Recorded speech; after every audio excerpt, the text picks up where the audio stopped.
vivons une période de contingence, d'incertitude.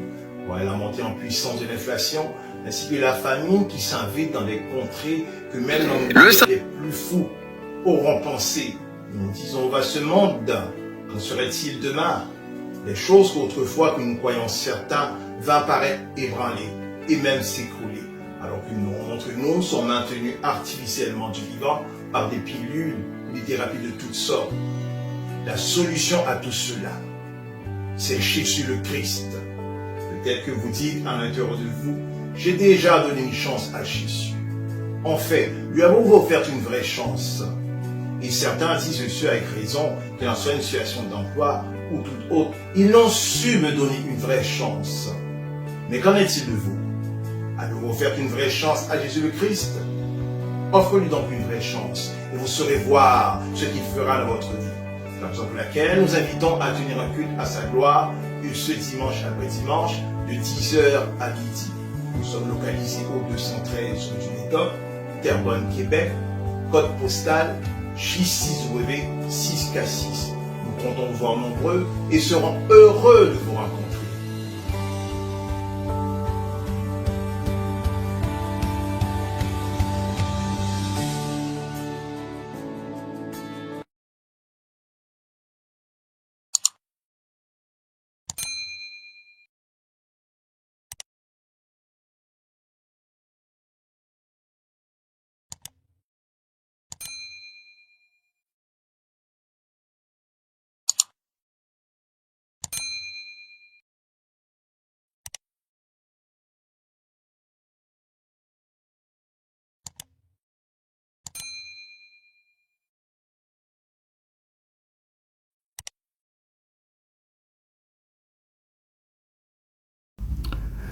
Bon matin à tous, une fois de plus, avec une joie immense que je vous retrouve encore une fois de plus au travers de cette enclave.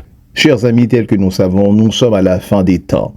Et la chose la principale, la chose la plus importante pour nous, en tant qu'enfants de Dieu, mais même pour tout homme, c'est notre âme, c'est notre âme, c'est notre âme, c'est notre âme, la chose la plus importante, la principale, c'est notre âme, mes frères et sœurs. Alors que les messages qui sont prononcés au haut de la tribune, sur YouTube, sur Facebook et sur toute autre plateforme, ce sont des messages qui nous conduisent à nous maintenir attachés aux choses de ce monde, aux choses de la terre. La Bible nous enseigne et toutes ces choses seront appelées à disparaître. Et nous devons nous concentrer, mes frères et sœurs, de demeurer afin que nous puissions garder le principal. Le principal de toutes ces choses, c'est votre âme, c'est votre âme, c'est votre âme. Et l'enlèvement de l'Église qui se fera dans un temps que nous ne nous attendons pas. Êtes-vous prêt, jeune homme? Êtes-vous prêt, jeune fille? Êtes-vous prêt, madame? Êtes-vous prêt, monsieur? Êtes-vous prêt, pasteur? Êtes-vous prêt, évangéliste? Êtes-vous prêt, diacre de l'Église? Êtes-vous prêt, dame de l'Église? Êtes-vous prêt, évêque? Êtes-vous prêt ce matin? Si nous ne sommes pas, alors préparons-nous. Préparons-nous, préparons-nous. Préparons-nous. Car la Bible dit que l'Éternel parle d'une manière et d'une autre, l'homme n'y prend point garde. Et Dieu nous parle dans ces temps, dans le dernier temps que nous sommes en ce moment, par la prophétie, par des songes, par la prédication, et l'homme toujours n'y prend point garde. C'est la raison pour laquelle nous disons, mes frères et sœurs, préparons-nous, préparons-nous. Et nous avons pour vous en ce matin un message du Seigneur qui a été octroyé à ce frère. Là-dessus, nous vous disons d'y porter une grande attention et bonne écoute. Je m'appelle Michael Richardson.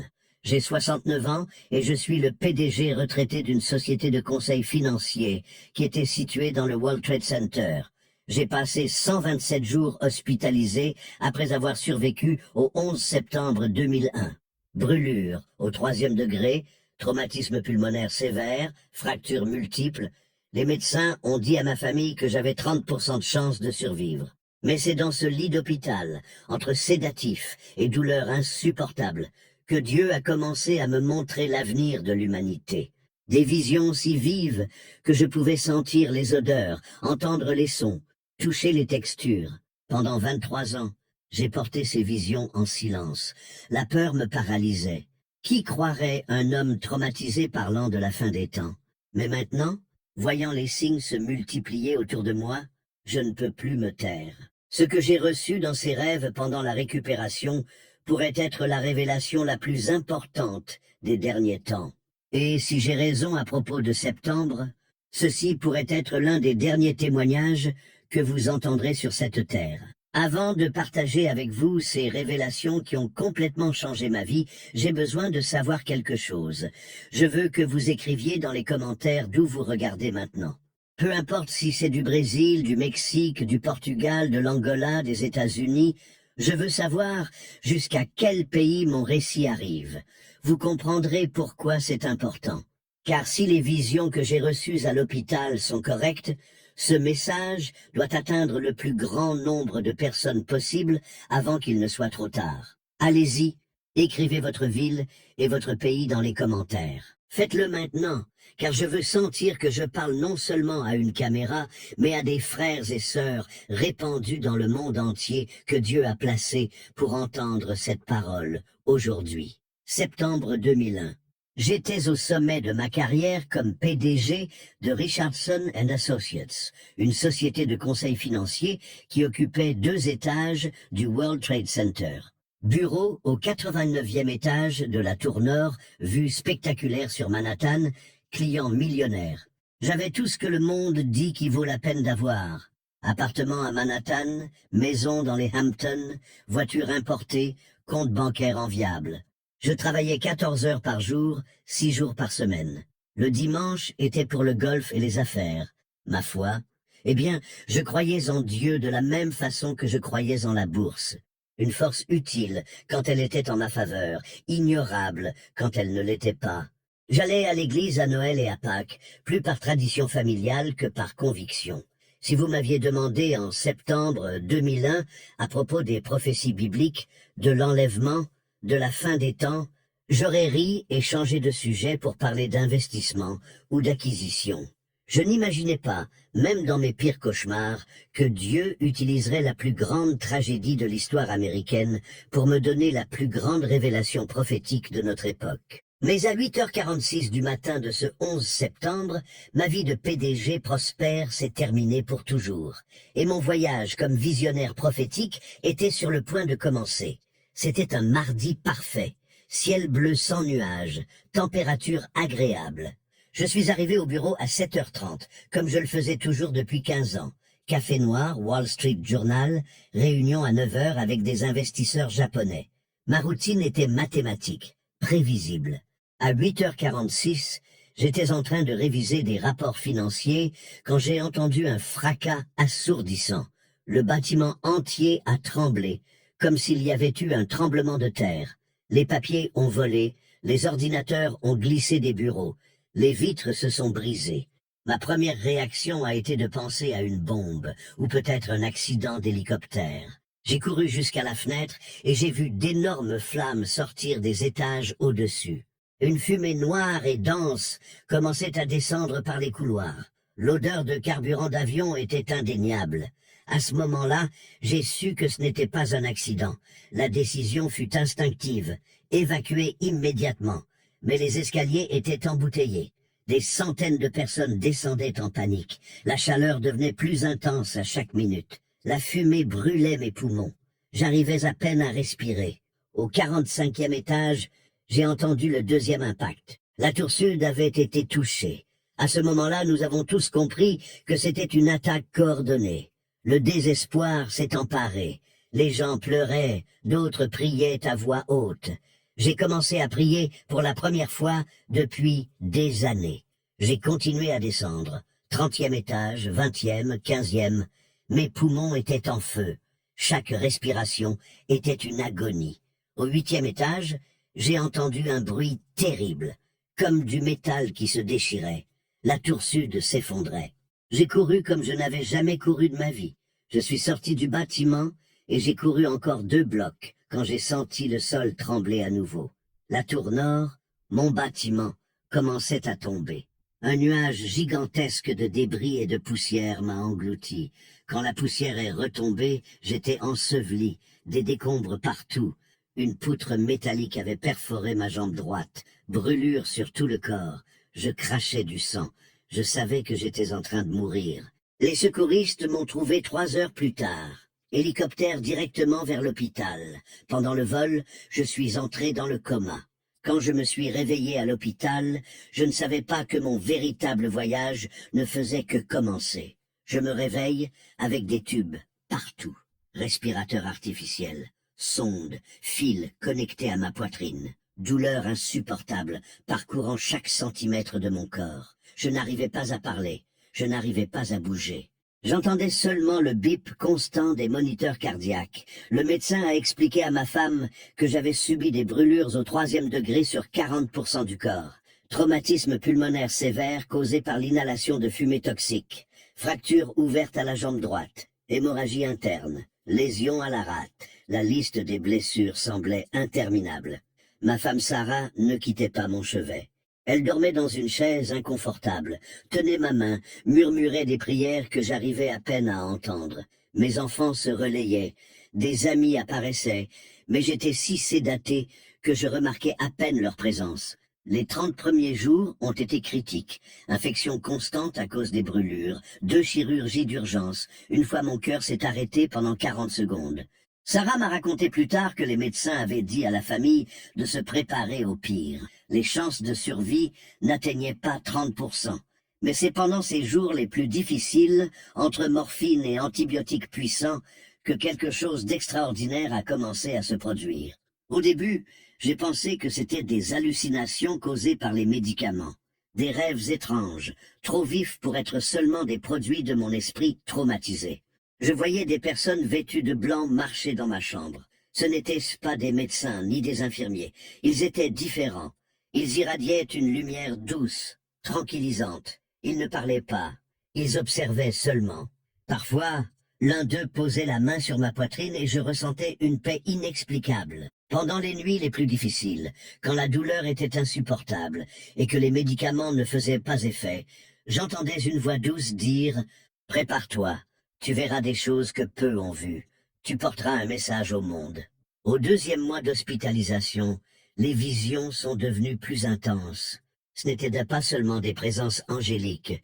J'ai commencé à voir des événements futurs, des scènes de destruction, mais aussi de gloire céleste. C'est en réanimation, entre sédatifs et douleurs, que les visions ont commencé.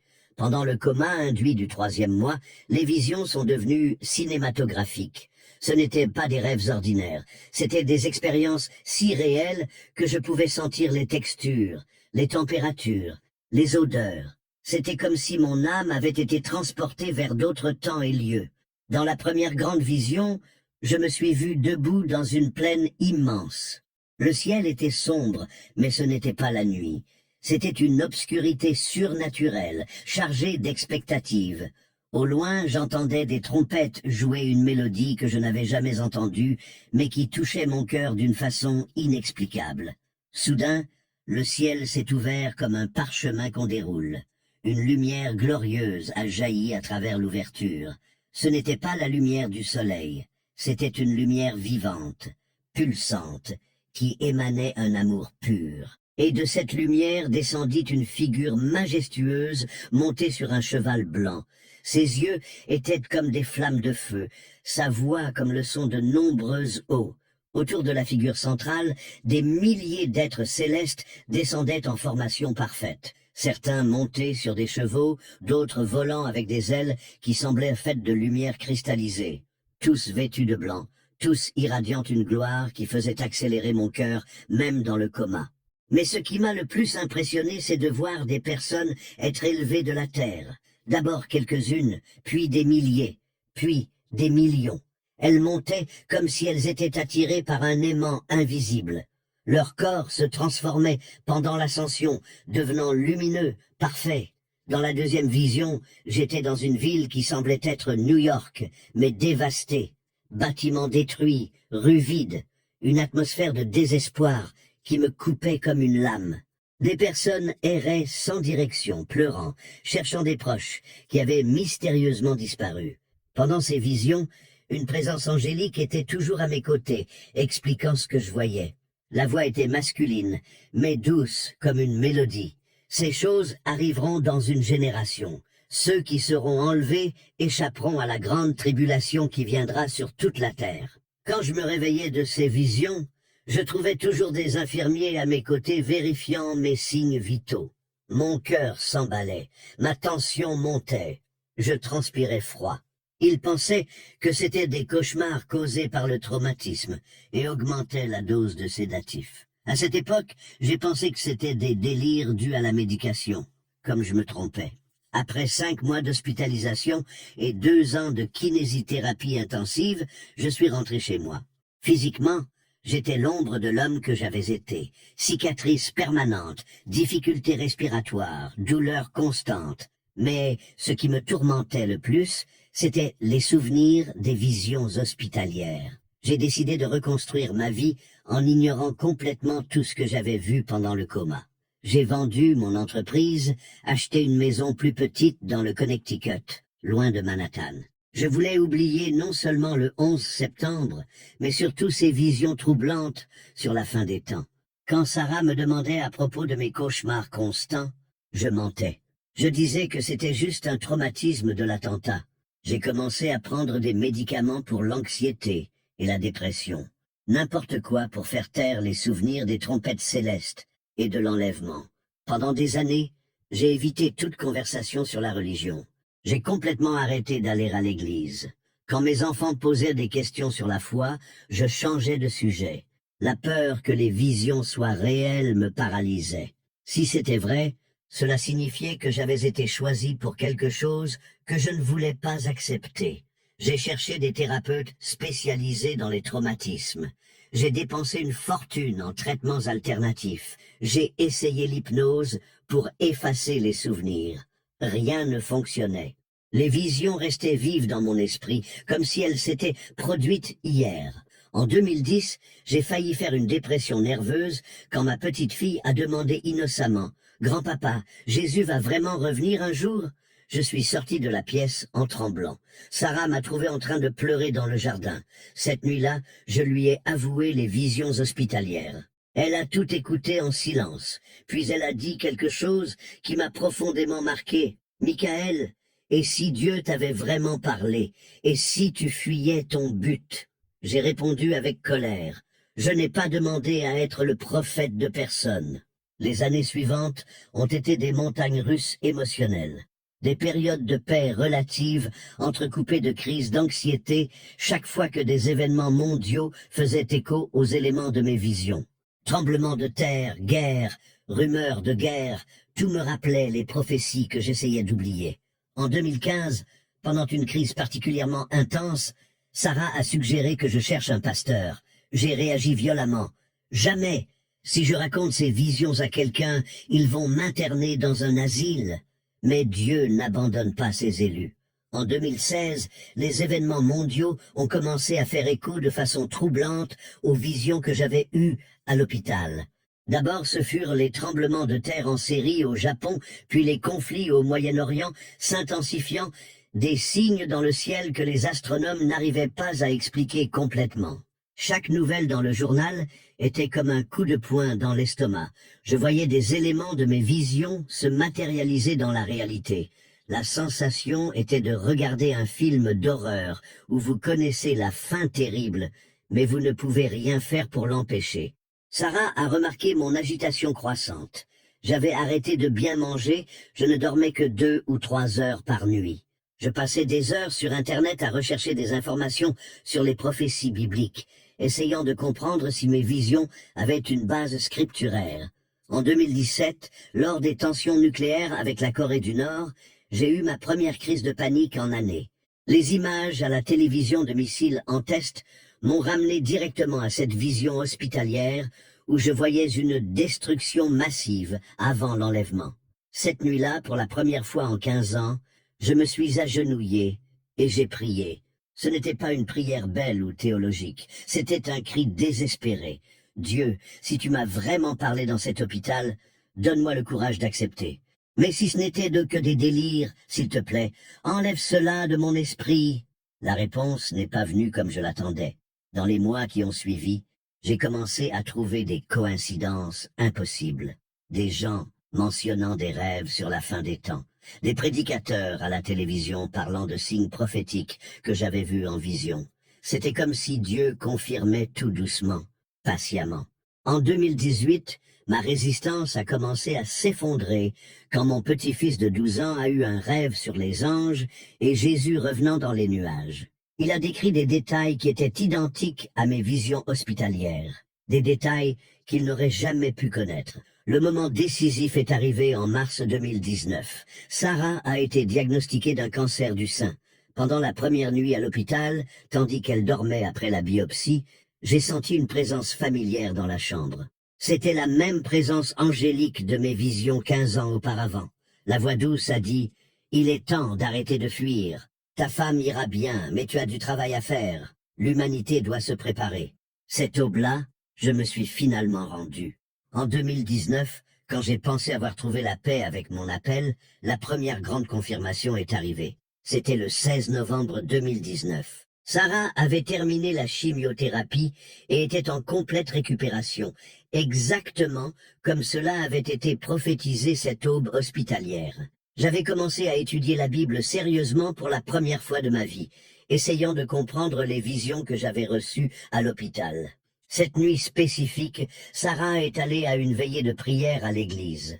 Elle était devenue beaucoup plus spirituelle après l'expérience du cancer. J'ai décidé de rester à la maison dans mon bureau, écoutant de la musique instrumentale et cherchant la présence de Dieu à travers l'adoration silencieuse. J'ai mis mes écouteurs et j'ai commencé à écouter de la musique épique, le type de composition orchestrale qui me faisait imaginer des batailles célestes.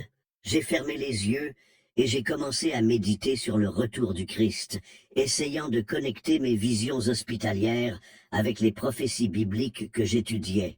Tandis que j'imaginais Jésus revenant avec ses armées célestes, monté sur le cheval blanc exactement comme je l'avais vu en vision, quelque chose d'extraordinaire s'est produit. Même les yeux fermés, j'ai commencé à voir une lumière intense se former dans le bureau. J'ai ouvert les yeux et j'ai vu un nuage lumineux se matérialiser au centre de la pièce. Ce n'était pas de la fumée ou de la vapeur, c'était un nuage surnaturel qui tournait lentement, irradiant une présence sacrée qui a fait dresser tous les poils de mon corps. La présence de Dieu est descendue sur moi de façon si intense que je n'arrivais pas à bouger. C'était comme si le poids de la gloire divine m'avait cloué sur la chaise. Tout ce que je pouvais prononcer était « Jésus, Jésus, Jésus ». Du nuage en rotation, un sceptre doré magnifique est descendu. Ce n'était pas un objet physique ordinaire, c'était de la lumière solide, si cela a un sens. Le sceptre émanait une autorité royale que je pouvais sentir physiquement. Du sceptre sortait une lumière blanche pure, différente de toute lumière terrestre que j'avais jamais vue. Peu après le sceptre, j'ai vu descendre une cape royale rouge, avec des détails dorés sur les bords. C'était exactement le type de cape que les rois portent lors des couronnements. Mais cette cape était aussi faite de lumière glorifiée. Elle irradiait majesté et pouvoir d'une façon qui m'a coupé le souffle. L'expérience a duré environ 5 minutes, mais elle a semblé durer une éternité. Pendant tout ce temps, je sentais que j'étais en présence du roi des rois, même sans le voir directement. Le sceptre et la cape étaient des symboles de sa royauté et de son autorité suprême sur toute la création. Quand la vision s'est terminée, je suis resté immobile encore quelques minutes, essayant de traiter ce que je venais de voir. Mes mains tremblaient, tandis que je notais chaque détail sur mon téléphone, craignant d'oublier quelque aspect de cette manifestation divine. Cette vision m'a ramené exactement au rêve de l'hôpital. Cette nuit de novembre 2019, après la vision du sceptre royal, quelque chose d'extraordinaire s'est produit dans mon esprit.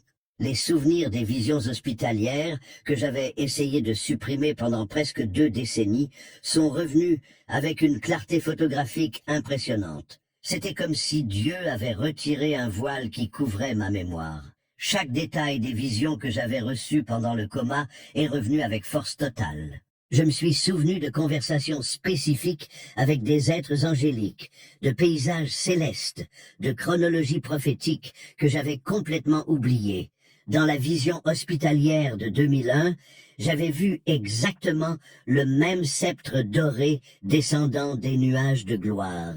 À l'époque, je n'avais pas compris la signification. J'étais trop concentré sur les scènes dramatiques de l'enlèvement et de la tribulation. Mais maintenant je comprenais. Le sceptre représentait le moment où Christ assumerait son trône terrestre. Plus de souvenirs ont afflué. Pendant le coma, un être angélique m'avait montré une séquence temporelle spécifique. Il avait dit « D'abord viendra l'enlèvement de l'Église, ensuite 7 ans de tribulation, enfin l'établissement du royaume millénaire. Le sceptre et la cape royale que tu vois représentent cette dernière phase. » J'ai commencé à connecter des modèles prophétiques qui avant semblaient fragmentés. Les visions hospitalières n'étaient pas des événements isolés, c'étaient des chapitres d'un même récit prophétique. L'enlèvement que j'avais vu en vision, les scènes de tribulation, le retour glorieux du Christ, tout faisait partie d'un calendrier divin spécifique. Cette aube-là, j'ai téléphoné à Sarah, à la veillée de prière. D'une voix émue, je lui ai raconté la vision du sceptre et comment elle avait débloqué des souvenirs qui dormaient depuis des années. Elle a écouté en silence, puis a dit « Michael, Dieu te prépare pour quelque chose de grand. N'aie plus peur. » Dans les jours qui ont suivi, j'ai plongé dans mes anciens cahiers où j'avais noté des fragments des visions juste après ma sortie de l'hôpital. En relisant ces notes confuses avec l'esprit clair de 2019, j'ai commencé à voir des connexions qui m'échappaient complètement auparavant. Une note en particulier a attiré mon attention. L'ange a dit que je verrais ces signes 2 fois. D'abord en vision, puis en confirmation physique. Quand la confirmation arriverait, ce serait le signe que le temps était proche. Maintenant je comprenais. La vision du sceptre royal en 2019 était la confirmation physique des visions hospitalières de 2001. 18 ans plus tard, Dieu validait tout ce que j'avais reçu pendant ces mois de coma et de récupération. Plus importante encore, j'ai compris que Dieu avait planté des graines prophétiques pendant ma récupération. Des graines qui étaient de rester dormantes jusqu'au moment propice pour germer. Maintenant ces graines germaient et je savais que j'avais une énorme responsabilité. Mars 2020 a apporté la pandémie mondiale et avec elle une opportunité inattendue. Comme la plupart des gens, j'ai été forcé de rester à la maison. Mais contrairement à beaucoup qui voyaient cela comme un inconvénient, je l'ai vu comme une providence divine. J'aurai finalement le temps ininterrompu d'étudier profondément les prophéties bibliques. J'ai transformé mon bureau en véritable centrale d'études eschatologiques. J'ai acheté des dizaines de livres sur Daniel, l'Apocalypse, les prophéties messianiques. J'ai installé des logiciels bibliques avec des commentaires de grands érudits. J'ai créé des cartes mentales connectant visions, prophéties et événements contemporains. C'est pendant cette période que j'ai découvert les enseignements de Gary Hamrick et Amir Tsarfati. Leurs études sur l'enlèvement et les signes des temps étaient extraordinairement détaillées et bibliquement fondées. Plus important, beaucoup de leurs interprétations coïncidaient parfaitement avec des éléments de mes visions hospitalières. Gary Hamrick, spécialement, abordait l'enlèvement d'une perspective qui résonnait profondément avec ce que j'avais vu en vision. Il expliquait comment l'Église serait retirée avant la grande tribulation, exactement comme j'avais vu des gens être élevés au ciel, tandis que la terre entrait en chaos. Amir Tsarfati, avec sa perspective unique de juif messianique vivant en Israël, fournissait des aperçus sur l'accomplissement des prophéties de l'Ancien Testament que je n'avais jamais considérées. Ces explications sur la fête des trompettes comme timing possible de l'enlèvement m'ont fait me souvenir des trompettes célestes que j'avais entendues pendant le coma. J'ai commencé à prendre des notes détaillées, comparant mes visions avec des interprétations bibliques établies. La correspondance était impressionnante. Des éléments que j'avais vus en 2001, sans aucune connaissance théologique profonde, coïncidaient avec des interprétations eschatologiques d'érudits respectés. J'ai découvert que la vision du sceptre royal avait des précédents bibliques clairs dans Apocalypse 19, où Christ est décrit revenant comme roi des rois. La cape rouge avec des détails dorés correspondait aux vêtements royaux décrits dans plusieurs passages sur le royaume millénaire. Pendant 2020, j'ai aussi commencé à connecter des événements contemporains avec des chronologies prophétiques. La L'éternel. Je bénirai l'Éternel pour tous ses offres. Sa louange sera toujours dans ma bouche. Je bénirai l'Éternel. Je bénirai l'éternel. Je bénirai l'Éternel pour tous ses offres. Alléluia. Sa louange sera toujours dans ma bouche. Je bénirai l'Éternel. Je bénirai l'éternel. Je bénirai l'Éternel Pour tous ses offres. Ah. Sa louange Comme mon Dieu fait pour yo là. toujours dans Comme mon ma Dieu fait pile pour yo là. Je bénirai Levez mon dit ça non. l'Éternel. Je bénirai l'éternel. Je bénirai l'Éternel Pas quitter mon dit ça dans place. pour tous ses Alléluia. offres. Oh. Sa louange sera toujours dans ma bouche. Je bénirai. Regardez, ouvrez les voix comme ça. Dis ça. Je bénirai. Je bénirai l'Éternel Ouais. pour tous ses offres. Sa louange. Sa louange sera toujours dans ma bouche. Je bénirai l'Éternel. Mettez moi là comme ça. Dis je bénirai. Je bénirai l'Éternel pour tous ses offres. Sa louange sera toujours dans ma bouche. Je bénirai l'Éternel. Oh mon âme, mon âme, mon âme. Oh, mon âme, bénis l'Éternel. Bénis le Dieu d'amour.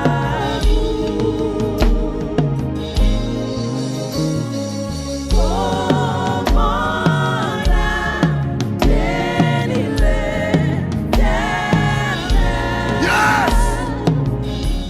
Parce qu'il t'a fait du Levez mon pied, dis mon âme, mon âme, mon âme, mon âme.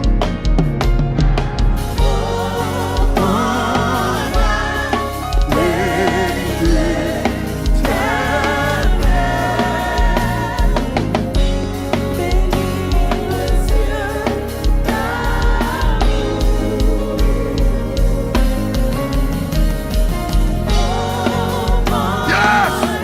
Oui! Béni, béni. Alléluia. Merci 10 mots. Levez mon dit mon âme, béni l'éternel. Oh mon âme, oh mon âme.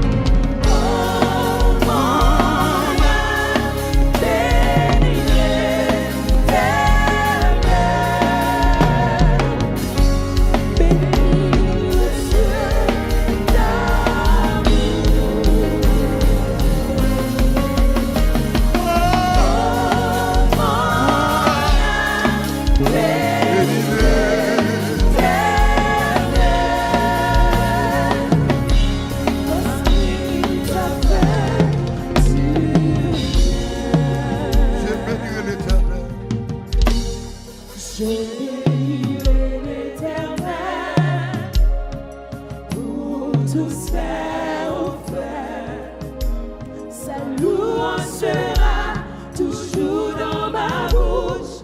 Je bénirai l'Éternel. Attendez, dis ça pour tout le monde, oui. Pour tout le monde, dis ça, oui. Je bénirai Dis ça pour tout le monde. l'Éternel Eh, pour tous Merci, ses Seigneur. offres.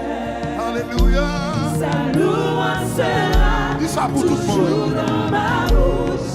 Je bénirai l'Éternel. Est-ce que vous avez un encore qui dit je bénirai l'éternel? Je bénirai l'Éternel Pour tous ses offres. Sa louange sera toujours dans ma bouche.